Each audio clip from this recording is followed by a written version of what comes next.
저는 오늘 하나님을 믿으라 라는 제목으로 말씀을 전하겠습니다. 여러분, 모든 음식에 빠질 수 없는 맛을 내기 위해서는 모든 음식에 꼭 들어가야 되는 게 있습니다. 그게 뭘까요? 소금입니다. 맞습니다. 어떤 음식도 소금이 들어가서 간을 맞추지 않으면 그 음식은 입에 맞지 않습니다. 그런데 믿음은, 우리가 교회에서 믿음이라 많이 그러잖아요. 믿음이 최고다, 믿음이 크다, 믿음이 역사를 일으킨다 할 때, 믿음은 음식에 맛을 내는 소금같이 믿음에는 반드시 무엇이 전제되어야 되냐면 순종이 전제되어야 됩니다. 아멘. 그러니까 믿음과 순종은 어떻습니까? 뗄래야 뗄 수가 없는 거예요. 예를 들면 믿는 사람은 뭐합니까? 순종합니다. 순종하는 사람이 믿음이 있는 사람이에요. 아멘. 이스라엘 나라 전성에 의하면은, 이스라엘 나라 전성은 우리처럼 뭐 삼국 사기나 삼국 유사처럼 99%가 가짜가 아니고 99%가 사실을 기록한 거예요. 이제 예수님의 제자들과 함께 예수님이 산에 기도를 하러 가시는데 하시는 말씀이에요. 얘들아, 아무것도 가져오지 마라. 그냥 내가 있잖아. 예수님 자신이 내가 있으니까 아무것도 가져오지 마. 그러나 각자의 믿음대로 돌덩이 하나씩은 들고 와라. 뭘 들고 와라고요? 돌덩이 얼마나 흔합니까? 근데 거기서 강조하는 게 뭐냐면은 각자의 무대로 믿음대로 아무 들고 오지 말라는 거예요. 여기에 12제자 가운데 베드로가 생각하기를 예수님이 한 말씀 한 말씀 하실 때마다 의미 없는 단어를 사용한 적이 없거든요. 아, 각자의 믿음대로 여기에는 뭔가 있구나. 반대로 도마는 어떤 생각을 합니까? 설마 그럴까? 설마 그럴까? 그리고 이제 베드로도 요한도 야고보도 토마도 나름대로 돌을 하나씩 들고 올라가는데 베드로는 아주 큰 돌을 들고 지금 산을 향하여 철철 매면서 땀을 뻘뻘 흘리면서 들고 올라가는데 이 도마는 조그만한 돌을 들고 속으로 베드로를 비웃습니다. 저 무식한 베드로, 성격만 급했지 천하에 서먹을 데가 어디 있냐. 나름대로 막 판단을 하는 거예요. 여러분, 도마가 똑똑한 사람입니다. 그리고 이제 그걸 들고 가서는 예수님이 뭐라고 말씀하냐면 각자 들고 온 돌을 바닥에 두어라. 그리고 기도하자. 1시간 쭉 기도할 때 여러분 성경에 보면은요, 예수님의 기도는 조용조용한 기도가 없습니다. 다 부르짖어 기도하대요. 아멘. 이번에 강사들 가운데 제가 볼 때 제일 한국 성향의 훈련이 잘 된 강사가 저분이 돼요. 누구요? 인도 선교사님. 왜 그런 줄 아세요? 단번에 주여 3번 하자 그러대. 우리 한국 기도 스타일은 어때요? 다 기도 3번 하는 거예요. 뭐 어쩌고 하는 소리지만은. 그리고 이제 기도를 하고 나니까 얼마나 시장하겠어요. 배도 고프고 뭐 허기도 지고 먹을 것이 간절한데 뭘 가져온 게 있어야죠. 그때 예수님이 하시는 말씀, 얘들아 기도하자. 그리고 예수님이 두 손을 들고 축복을 하고 나니까 자기가 들고 온 돌이 떡이 되었어요. 아멘. 떡이 되었어요. 이숲 우화에 나오는 얘기가 아니고요, 그리스 신화에 나오는 얘기가 아니고 이스라엘 나라 전설에 나오는, 전성에 나오는 내용이에요. 보니까 떡도 얼마나 맛있는 떡이 되었는지 그 돌이 전부 다 떡으로 바뀌어있네. 그때 예수님이 하시는 말씀, 각자의 믿음대로 한 것이니 누가 누구에게 도움을 청하지도 말고 도와주지도 말라. 왜? 예수님은 훈련시키기 위한 거예요. 베드로는 어느 정도 먹었을까요? 우리 식으로 하면 배가 터지도록 먹었어. 도마는 쫄쫄 굶는 거예요. 왜? 믿음과 의심은 이런 결과를 만들어내는 거예요. 그리고 이제 어느 정도 세월이 흐른 다음에 이번에 예수님이 의미심장하게 또 말씀하십니다. 얘들아, 이번에도 아무것도 가져오지 말고 각자의 지혜로, 각자의 지혜대로 돌을 하나씩 들어라. 그러더래요. 근데 베드로는 늘 뭘 생각하냐면요, 말씀을 생각하는 사람이에요. 여러분, 말씀을 묵상하고 말씀을 생각하고 사는 사람하고 아무 말씀이 없는 사람은 다릅니다. 말씀을 묵상하지 않는 사람은 달라요. 그래 안 그래요? 근데 베드로가 생각할 때는 이번에 핵심이 뭐예요? 지혜라는 거예요. 지혜라는 거예요. 지혜라는 거예요. 근데 도마는 여전히 말씀을 생각하는 것이 아니라 자기 감정을 내세웁니다. 아, 내가 지난번에 당했잖아. 내가 지난번에 당했잖아. 이번에는 내가 당할 수 없겠지. 당해서는 안 되니 생각하고 도마는 엄청난 큰 돌을 들고 갑니다. 베드로는 조그마한 돌을 주머니에 넣었어요. 그리고 각자 걸어가는 거예요. 한참을 가더니 예수님께서 무화과 나무 앞을 지나가는데 하시는 말씀이, 얘들아, 저 무화과 열매를 돌로 던져서 따먹자. 베드로는요, 자기가 들고 간 돌을 가지고 톡톡 치니까 하나 떨어지고 묻고 하나 떨어지고 묻고 하나 떨어지면 묻고 또 예수님도 드시라 그러고 뭐 그렇게 했겠죠. 근데 도마는 어때요? 던질 수가 있어야지. 던질 수가 있어. 던질 수가 있어요. 못 던진 거야. 그날도 도마는 쫄쫄 굶었답니다. 무엇을 말합니까? 믿음에는 반드시 무엇이 따라야 된다고요? 순종이 따라야 돼요. 우리가 순종 잘하는 사람이 믿음이 좋은 사람이고요, 믿음 좋은 사람이 순종하는 사람입니다. 아멘. 자, 오늘 성경을 보면은 어떤 내용이냐면요, 이런 내용입니다. 예수님은 항상 복음은 어디서 전하시냐면은 예루살렘 그 도시에 들어가서 복음을 전하셔요. 그리고 잠은 어디서 주무시냐면은 예루살렘 도시에서 조금 떨어져 있는 외곽에 있는 베다니라는 곳에 주무십니다. 여러분, 베다니에서 위대한 인물들이 나옵니다. 누가 나오지요? 죽은 나사로가 나오지요. 마리아가 나오지요. 아멘. 그러니까 예수님은 아마 그 베다니 중심 생활을 할 때 주로 나사로라는 사람과 마리아라는 사람과 이런 사람들을, 마리아 뭐 이런 사람들이 도움을 많이 받았던 것 같아요. 그리고 이제 예루살렘에서 베다니로 내려가서 베다니에서 복음을 전하고 나니까 시장하잖아요. 그리고 다시 예루살렘으로 올라가는 길에 예수님이 무화과 나무 밑을 지나갑니다. 보니까 잎은 무성한데 열매가 하나도 없어요. 그러니까 성경이 뭐라고 말합니까? 성경이 이렇게 말합니다. 20절로 봅시다. 시작. 그들이 아침에 지나갈 때에 무화과 나무가 뿌리채 마른 것을 보고 베드로가 생각이 나서 여짜오되 랍비여 보셔서 저주하신 무화과 나무가 어떻게 했습니까? 예? 이 말씀이 여러분 11장 12절 13절에 보면은 예수님이 이미 무화과 나무에 저주를 한 내용이 나옵니다. 그리고 지금 하루가 지난 거예요. 여러분, 하루 전에 예수님이 무화과 나무에 열매 없는 것을 보시고 다시는 너는 열매를 보지 못하리라는 이 한마디에 어떻게 여러분 이 무화과 나무가 말라 비틀어 죽어버립니까? 이 무화과 나무를 여러분 적은 나무로 생각하면 안 돼요. 우리로 말하면 큰 버드나무 같은 거예요. 버드나무를 여러분 톱으로 잘라놓으면 그 시드름이 금방 오는 게 아닙니다. 며칠은 갑니다. 근데 이 나무는 아직 어디에? 땅에 뿌리를 두고 있잖아요. 그런데 예수님께서 그 나무를 저주해버리니까 그 나무가 완전히 말라 비틀어버린 거예요. 그래서 베드로가 지금, 참 여러분, 베드로가 위대한 것은요, 다른 사람들은 말씀을 생각했다 이런 표현이 없어요. 예수님 곁에 베드로만 있었습니까? 21절 뭐라고 말합니까? 베드로가 무엇이 생각이 나서? 무엇이 생각나서? 말씀이 생각났다 이 말이에요. 아멘. 이 말씀이 어디 있다고요? 11장 12절 13절에 나와 있잖아요. 우리 한번 확인해 볼까요? 시작. 그들이 베다니에서 나왔을 때 예수께서 시장하신지라 멀리서 잎사귀는 한 무화과 나무를 보시고 혹 그 나무에 무엇이 있을까 하여 가셨더니 가서 보신즉 잎사귀 위에 아무것도 없더라. 14절. 예수께서 나무에게 말씀하여 이르시되 이제부터 영원토록 사람이 내게서 열매를 따먹지 못하리라 하시니 제자들이 이를 들었습니다. 보세요. 베드로도 들었고 요한도 들었고 우리가 방금 흉본 도마도 들었습니다. 다 들었습니다. 그런데 이게 하루밖에 안 지났습니다. 일주일이 아니에요. 한 달이 아니에요. 며칠 됐다고요? 하루 됐어요. 만 하루죠. 그런데 그 무화과 나무가 말라 비틀어진 것을 보고 베드로는 무엇을 생각합니까? 말씀을 생각한 거예요. 다른 제자들은 무덤덤한 거예요. 무관심한 거예요. 그때 주님이 뭐라 합니까? 예수께서 그들에게 대답하여 이르시되 하나님을 믿어라. 아멘. 여러분, 믿음의 근거가 뭡니까?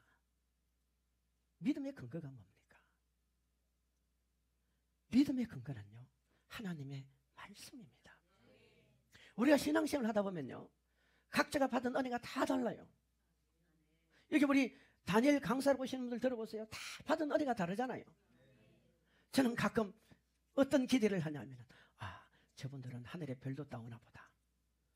저분들은 죽은 자도 살렸나 보다. 저분들도 막 죽다가도 살아나고 막 이런 날마다 초자연적인 기대과 이적 속에 살아가는 것 같은 기대감을 저 스스로도 가져요. 왜? 좀 그런 소리를 제가 듣고 싶은 거예요, 마음에. 한 구석에는. 그러면 맞다 믿음은 역시 그거야, 하나님은 역시 그런 분이야 라고 생각하게 될 것입니다. 하지만 대부분의 사람들은 신앙생활은 어떻습니까? 평범한 일상 같은 삶임에도 불구하고 그곳에서 눈보라가 치고 그곳에서 지진이 일어나고 그곳에서 흑암의 세력이 완전히 우리를 절망 가운데를 끌고 갈 것 같지만 그 속에서도 하나님의 사랑, 하나님의 함께하심, 하나님의 역사가 여전히 계속해서 그들에게 미쳐오고 있더라는 거예요. 단 그것이 때로는 우리가 눈에 보이지 않게 따라온다는 거예요. 즉 하나님의 말씀은요, 과거나 현재나 미래나 동일하다는 겁니다. 아멘. 그들이 저런 이적과 기적 초자연적인 사건 앞에 끼워진 것이 아니라 잔잔하게 그들에게 찾아왔던 그 하나님의 음성, 그들의 삶 속에 성경에 약속하신 그 말씀 한마디 한마디가 그들의 삶을 오늘도 내일도 한 걸음 한 걸음 이끌어왔고 지나와서 보니까 하나님의 말씀대로 성취되었다라는 거예요. 이걸 그들은 고백하고 있는 겁니다. 우리는 성경을 믿습니다. 우리는 성경 66권을 믿습니다. 6.25 사변 때요, 북한 한 장교를 중심해서 몇십 명의 북한군들이 수많은 무리들을 살릴 것인가 죽일 것인가, 살릴 것인가 죽일 것인가, 이걸 테스트를 하는데, 이제 한 사람씩 지나가며 이렇게 묻습니다. 당신 직업이 뭐냐고. 그러면 직업이 뭐 선생님이었다. 그러면 죽는 거예요. 근데 내가 선생님이었다는 것을 내가 거짓말을 할 수가 없는 게 거기에 수많은 무리들이 꼰지른단 말이에요. 그렇게 이제 어떤 사람은 그 자리에서 즉길 처형이 되고 어떤 사람은 또 살아서 너무 막 조바하고 이런 갈림길에 서 있는데 어느 목사님이 차례가 된 거예요. 이 목사님이 예수를 믿는다고 말을 하면 반드시 죽일 것 같아. 뭐 하나님의 뜻대로 죽어야 된다면 죽어야지 생각을 하고 서서 이 장교가 묻는 거예요. 당신 직업이 뭐예요? 그랬더니 목사님이 기도를 하는데 성령이 그러더래요. 야, 너 약장사라, 약장사. 약장사라 그러더래요. 거짓말을 하면 안 되잖아요. 약장사라 그러더래요. 생각해보니까 약장사야. 왜? 구약신약. 그래서 예, 저는 약장사입니다. 약장사입니다. 뭐 그 중에 이 목사님을 아는 분들도 있지만 완전히 틀린 말은 아니니까. 그다음 목사가 또 목숨 구구라고자 해서 거짓말을 할 수 없는 거 아니에요. 약장사 그래. 그러더니 이 북한 장교가 묻더래요. 당신 무슨 약장사요? 예, 저는 신약과 구약을 파는 약장사입니다. 근데 이 사람이 이게 뭔지를 모르는 사람이야. 이걸 뭔지를 모르는, 이것도 일종의 한약인지 신약인지 이걸 모르는 사람이에요. 당신은 신약과 구약을 파는 사람이거나 세상에 이런 약도 있구나 하면서 살려줘 그러더래요. 아멘. 그분이요, 거기서 하나님의 은혜, 하나님 주신 지혜를 가지고 살아나서 얼마나 충성하고 헌신하고 봉사하다가 그렇게 산 줄 몰라요. 우리 한국 교회사에 나오는 얘기예요. 아멘. 하나님은요 절대 우리를 포기하지 않습니다. 죽어야 될 사람이라면 죽게 하시고 살아야 될 사람은 살게 하십니다. 우리를 축복하게 하신다고 마음을 먹으시면 반드시 우리를 축복하십니다. 아멘. 보세요. 지금 예수님을 따르는 베드로를 비롯한 많은 제자들이 사실은 예수님을 믿는 것 같지만 안 믿고 있었어요. 그게 언제 나타납니까? 예수님이 십자가에 처형당하기 전에 그들은 다 흩어져 버립니다. 흩어져 버립니다. 그러니까 주님은 지금 뭘 말합니까? 너희들이 그때 흩어져야 될 상황 이미 주님까지 보신 거예요. 그 상황이 되어지고 그런 환경에서 설사 너희들이 실수하고 넘어지고 나에게 배신을 때리더라도 너희들은 무엇을 생각하란 말입니까?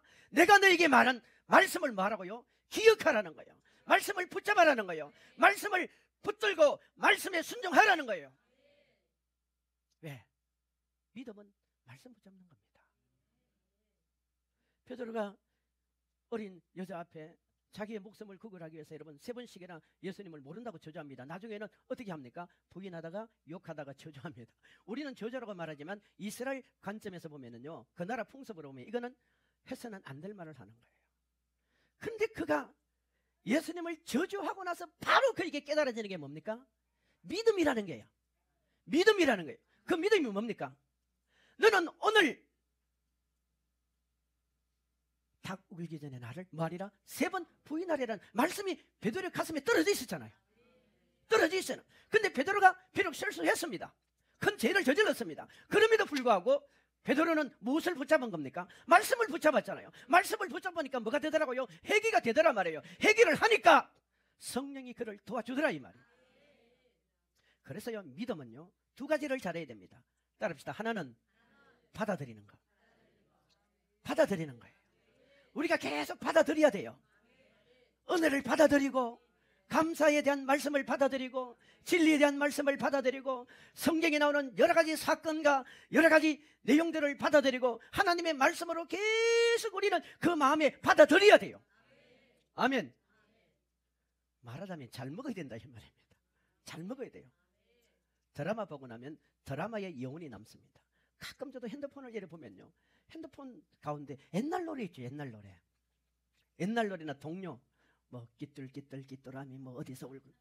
설교를 준비하다가요, 자료를 좀 찾다가 이게 뜻하지 않게 그런 데 들어가고요. 그러면 영적인 감각이요, 순식간에 싹 사라지고 끼뚤끼뚤끼뚤하미 막 이렇게 가는 거예요. 이 사람 마음이에요. 그럼 받아들여야 돼요, 안 받아들여요? 정신을 바짝 차려 막 끄집어내야 돼. 마치 여러분 오래 묵은 그 잡초를 끄집어내듯, 뿌리를 파내듯, 그리고 곰팡이를 막 끌어내듯 내 속에 순식간 들어왔던 그게 끼뚤끼뚤끼뚤하면 이러면 그거로 끝나는 게 아니라요, 그때 옛날 같이 불렀던 친구들, 고향 친구들, 그 산천초목 이게 막 동시에 쭉 딸려 들어옵니다. 그러면 설교에 대한 영적인 감각이 그대로 사라져요. 이걸 다시 되돌리기 위해서는 어떻게 되느냐? 그걸 끄집어내고 계속 감각을 집어넣어야 돼요. 그래서 믿음은요, 내 속에 은혜의 말씀을 계속 집어넣는 일을 해야 됩니다. 우리 성도들은 한숨을 쓰면 교회를 자주 와야 돼요. 말씀을 많이 들어야 돼요. 2번째는요, 이 믿는다는 이 본문의 원뜻은요, 지킨다는 거예요. 여러분 베드로 보세요. 예수님, 다른 사람들은 다 예수님을 버릴지라도 저는 오늘 목숨 걸고 예수님 지키겠습니다. 한번 보십시오. 그랬더니 게셋마네 동산에서 기도하다가 여러분 그 제사장의 종 말고라는 사람의 길을 베드로가 칼을 끄집어내가지고 그냥 잘라내죠. 그때 제가 말씀드렸죠. 그 칼이 어떤 칼이라고요? 어마어마한 칼이 아니라 그랬죠. 무슨 칼? 조그마한 은장도와 같은 거예요. 그 시대는 각자가 다 은장도를 가지고 다녔어요. 그런데 은장도를 언제 가지고 다니면 안 되느냐? 절기 때는 못 가지고 다닙니다. 절기 때는 못 가지고 다녀요. 그럼에도 불구하고 베드로는 어떻게 했습니까? 자기 나름대로 누구를 지켜보겠다고? 예수님을 지켜보겠다고 그 은장도를 들고 설쳤던 거예요. 여러분이 정말로 예수님을 지키고 싶으세요? 복음을 지키고 싶으세요? 교회를 지키고 싶으세요? 여러분의 신앙을 지키고 싶으세요? 그러면 우리가 성령의 도움을 받아야 됩니다. 우리가 들고 있는 은장도 가지고 안 돼요. 베드로는 그거 가지고 의리 한번 지켜보겠다고 난리법석을 쳤지만 실패했습니다. 여러분, 베드로를 살려낸 것은 말씀이에요. 그래서 이 말씀이 내 속에 생명의 말씀을 공급받고, 2번째, 악한 것들이 내 속에 들어오지 못하도록 우리는 제거하는 운동을 해야 됩니다. 옆에 사람 얼굴 한번 보세요. 오늘 우리 성도들 보니까 참 얼굴들이 다 밝고 좋으시네요. 우리 교인들은 어디를 가도요, 정말 얼굴들이 밝아요. 왜 그런 줄 아세요? 여러분 속에 성령이 계시기 때문에, 불이 있어서 그래요. 아멘. 이걸 우리가 계속 유지하기 위해서는 지켜야 됩니다. 여러분의 재산을 지키세요. 여러분의 사랑을 지키세요. 여러분의 가정을 지키세요. 여러분 자신의 영적인 믿음을 지키세요. 그러니까 말씀을 채우는 일과 지키는 일을 같이 해야 된다는 거예요. 이게 하나님이 요구하는 믿음이라는 거예요. 아멘. 그러면서 성경은 2번째로 우리에게 뭘 말하냐면, 자 23절 한번 가봅시다. 시작. 진실로 너에게 이르노니 누구든지 이 산더러 들리어 바다에 던져지라 하며 그 말하는 것이 이루어질 줄 믿고 마음에 의심하지 아니하면 그대로 되리라. 아멘. 여러분, 우리가 상식적으로 생각하면은 저 앞에 큰 산이 있는데 이 산을 바다에 던져져라. 던져진다? 던져집니까? 던져진다고 던져집니까? 저는 오래전에 이런 간증을 들었어요. 경기도의 어느 지역에 나이 많은 근사님이 새벽 기도를 가고 수요예배를 하고 금요 기도를 갔는데 몸이 불편했는데 이 산을 넘어야 되는 상황이 있어요. 산을 넘어야 돼. 오래전 얘기죠. 그러니까 이 말씀을 늘 생각하면 그분은 무슨 말을 하냐면 예수님 이 산을 저 바다에 던져주세요. 저 바다에 경기도는 바다는 없잖아요. 그 당신 생각에는 어디 던져도 던질 만할 데가 없으니까 그냥 바다에 던져주세요. 바다에 던져주세요. 그렇게 기도를 했는데 웬걸요?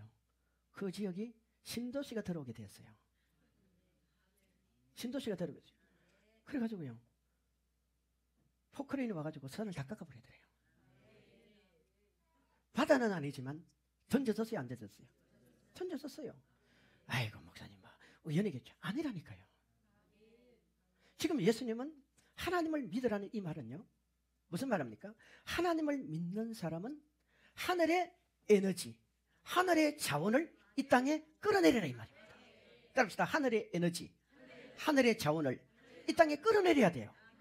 하늘의 에너지, 하늘의 자원을 이 땅에 끌어내서 이 땅에서 복음을 위해서 서고 영혼 살리는 위해서 서고, 그리고 그 에너지를, 그 자원을 하늘나라 보물창고에 다시 올려드리란 말이에요. 이게 천국 집 짓는 거예요.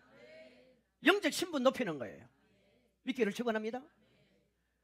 하나님을 믿는 사람은요, 일반 사람들은 자신의 경험으로 살잖아요.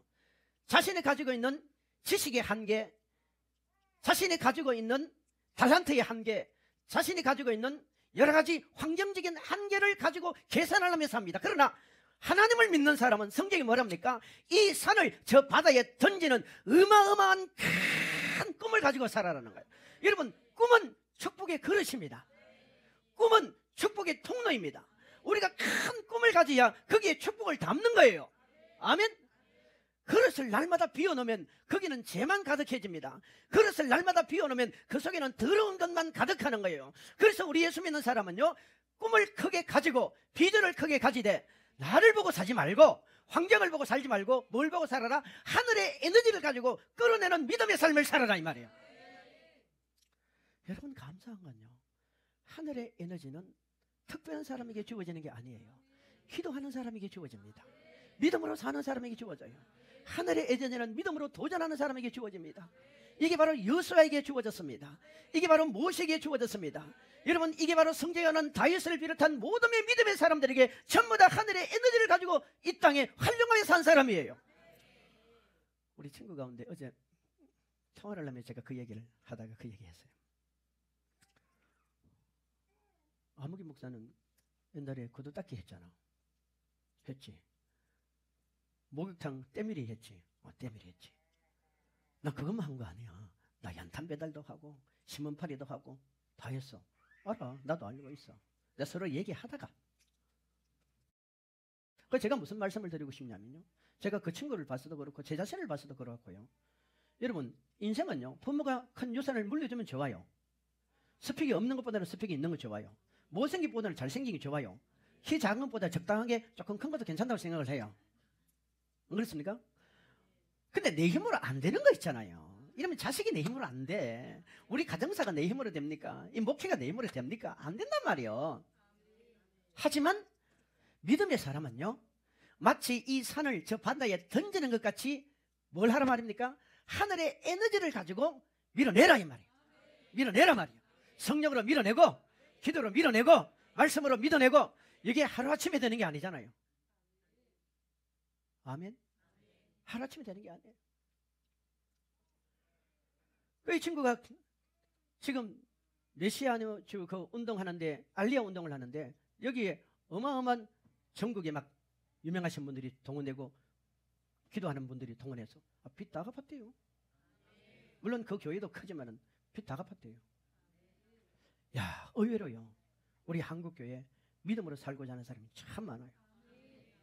믿음으로 살고자 하는 사람 정말 많아요. 숨겨진 보물이 많이 있더라고요. 저는 여러분이 그런 성도가 되기를 바랍니다. 여러분 하늘의 것을 끌어당기세요. 하늘의 것을 끌어당기세요. 하늘의 것을 끌어당기려면 두 가지가 되어야 됩니다. 하나는 선포입니다. 선포. 따라합시다. 선포. 명령과 선포입니다. 아멘. 뭐 이 집은 계약될지에다 들어갈 때도 선포하고 나올 때도 선포할 때 여러분 크게 계약을 해보세요. 집을 팔려면. 아멘. 아들 딸들도 크게 선포 한번 해보세요. 그리고 자기 자신도 선포하세요. 아멘.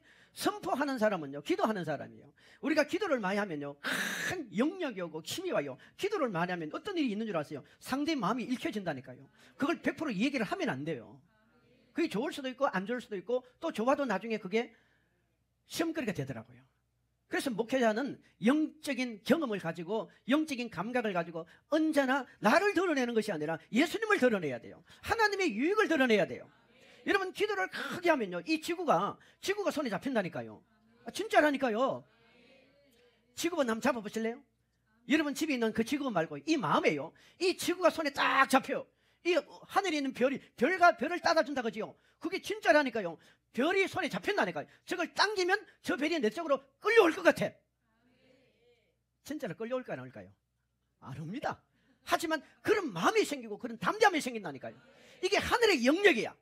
우리는 천국을 얘기해야 돼. 지옥을 선포해야 돼. 천국의 왕궁을 얘기해야 돼. 천국의 전세를 얘기해야 돼. 우리는 휴거를 얘기해야 돼. 복음의 본질로 가야 되는 거예요. 선포하세요. 우리 이름이는 키가 180, 185 이상이 될지어다. 이렇게 선포하라니까. 어릴수록 좋아요. 어릴수록. 우리 연세 많으신 분 놔두고 190 이러면 뭐 좀 곤란하지 않겠습니까? 믿음은 자연이라는 이 일반적인 사람과 같이 가니까 맞물려 갈 때 선포하란 말이에요. 여러분 지금 나이가 50대고 60대고 70대고 80대신 분들 얼마나 건강해요. 트럼프도 지금 나이가 몇 살이에요? 78인가 77 생각을 해요. 아멘. 그런 사람이 여러분 세계 대통령의 꿈을 가지고 있는데 우리는 지금 거기에 비하면 얼마나 젊었어요. 이정엽 선생도 젊으신 거예요. 아멘. 그 양반이 여러분 단순한 미국 대통령만 꿈꾸고 계세요. 지금 완전히 세계를 한번 바꿔보겠다고 그런 비전을 가지고 가는데 그게 잘된 것인지 잘못된 것인지 모르지만 믿는 사람들은 다 또 트럼프를 그렇게 원하더라고요. 할렐루야. 여러분 선포하세요. 명령하세요. 그냥 하면 허풍이 됩니다. 뭐하고 하라고요? 기도하면서 해야 되는 거예요. 기도하면서. 뭐 하면서 하자? 기도하면서 하자. 성령이 주시는 감동을 하세요. 그리고 또 하나는 성경이 뭐라고 말합니까? 여러분 24절로 25절에 가면요, 성경이 나오는 게 뭡니까? 용서입니다. 용서. 따라합시다. 용서. 용서. 뭐 하자고요? 용서해야 돼요. 첫째는 여러분 자신을 용서하세요. 사람이요, 제일 슬럼프에 빠지고 낙심이 될 때는 가장 미운 사람이 누군 줄 아세요? 꼴도 보기 싫은 사람이 자기 자신이에요. 저는 제 자신이 거울 앞에 서서 제 자신이 다 참 꼴도 보기 싫다라고 생각해 본 적이 옛날에 많았습니다. 일들이 잘 안 풀릴 때 그랬어요.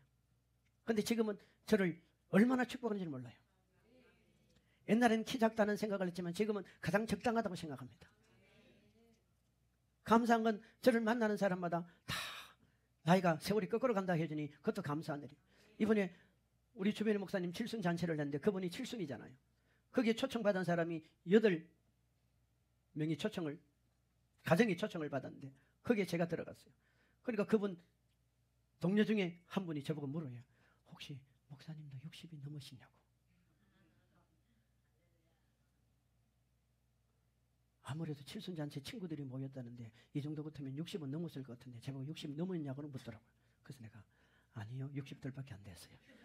뭐 그런 식으로 얘기했어요. 얼마나 감사해요. 아멘. 보세요. 늘 사람의 마음은요 용서해야 돼요. 따라합시다. 용서하자. 용서하자. 성도들을 용서하세요. 우리 옆에 사람 서로 말합시다. 성도님 용서해 주세요. 미안합니다. 사랑합니다. 용서입니다. 사랑입니다. 교회는요 좋은 일만 있는 게 아닙니다. 나는 물 마시는데 어떤 사람 나보고 술 마셨다는 사람도 있고요. 나는 기침했는데 어떤 사람은 그 사람 쓰러졌다고 얘기합니다. 나는 감기 걸렸는데 어떤 사람이 하는 말이 그 사람 암 걸렸다 그러더라. 이러는 게 교회예요. 교회는 사단이가 역사하면요 좋은 것도 나쁘게 갑니다. 하지만 우리가 한편으로는 그런 것을 알고 어떻게 됩니까? 용서해야 돼요. 사랑해야 돼요. 그래서 주님이 서서 기도할 때 아무개나 혐의가 있거든 25절에 용서하라. 그리하여 하늘에 계신 너희 아버지께서도 너희와 허물을 뭐하여 줍니까? 용서. 정리합니다. 오늘 메시지는요, 하나님을 믿으라는 거예요. 믿음의 근거는 말씀이에요. 이 말씀은 자꾸 들어놓으면요, 비록 베드로가 범죄했을지라도 말씀이 기억나서 그 사람을 살려내잖아요. 그래서 우리는 마음에 늘 말씀을 가까이 하고 말씀을 채우고 세상에 악한 것들이 들어오지 못하도록 차단하셔야 됩니다. 그리고 두 번째, 하나님을 믿는 사람은 땅의 에너지를 가지고 사는 게 아니라 그랬어요. 땅의 자원을 가지고 사는 게 아니에요. 우리는 하늘의 자원, 하늘의 에너지를 이 땅에 끌어내려서 활용하는 겁니다. 그렇기 위해서 우리는 꿈을 가져야 됩니다. 비전을 가져야 됩니다. 우리는 선포해야 됩니다. 명령해야 됩니다. 예수 이름으로 기도하면서, 그리고 용서해야 됩니다. 사랑해야 됩니다. 거기에 하나님이 도와주시는 거예요. 기도합시다. 하나님 아버지, 우리가 하나님을 잘 믿게 하옵소서. 예수님의 이름으로 기도하옵나이다.